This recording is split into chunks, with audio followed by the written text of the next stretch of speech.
in the midst of a scandal that has ensnared one of the most prominent generals of his generation as well as the current NATO commander in Afghanistan. Defense Secretary Panetta has ordered the chairman of the Joint Chiefs of Staff to review ethics training programs for senior officers. Pentagon officials said on Thursday. Mr. Panetta, who was in Bangkok to sign a new defense cooperation agreement with Thailand, directed the chairman, General Martin E. Dempsey, to determine whether the training programs were adequate and to report back in time for him to send an interim report to President Obama by December 1. The fundamental mission of the Department of Defense is to protect the nation, Mr. Panetta said in a memo to General Dempsey sent Wednesday. Any behavior that negatively impacts our ability to perform that mission is unacceptable. Pentagon officials said that Mr. Panetta was not reacting to pressure from the White House and that the impetus for the review had come from him.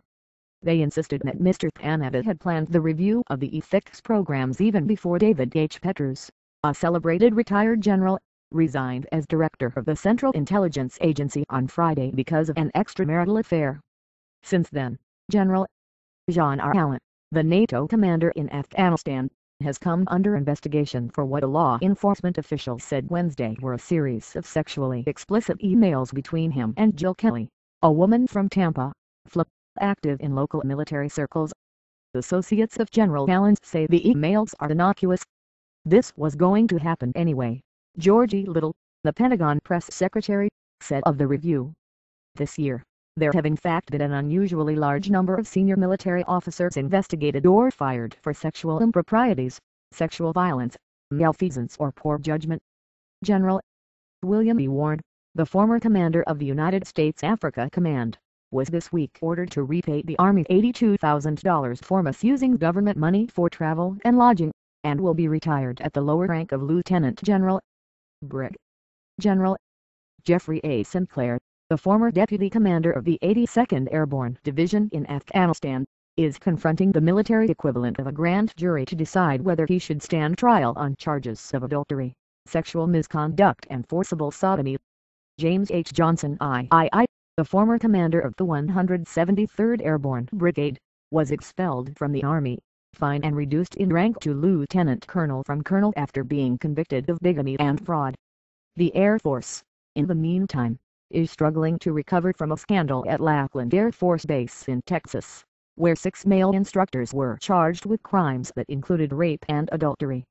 In the Navy, Rear ADM Charles M. Jahuate was relieved of command of the Stennis Aircraft Carrier Strike Group because of inappropriate leadership judgment.